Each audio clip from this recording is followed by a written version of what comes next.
The euphoria of self-rule and democracy after years of colonial rule swept through many African countries when they started attaining independence late in the 1950s.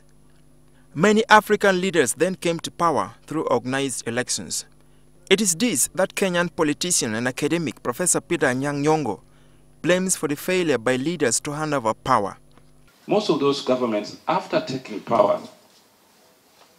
found that such free and fair elections were actually a nuisance because they contained in them the possibility of losing power.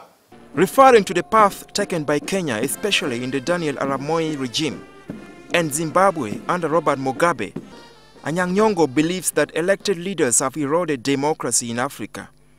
The idea of losing must be accepted on both sides. So in democratic elections, you can say people go to elections, parties go to elections in order to lose. Morrison Wakakamba, a public policy analyst, says democracy is always a work in perfection. He cites Uganda's free press being evidence of democracy. I think the status quo can only be bad if it is not shifting towards progress and transformation. It is what you do or what you fail to do as individuals or as groups that is going to determine the final outcome.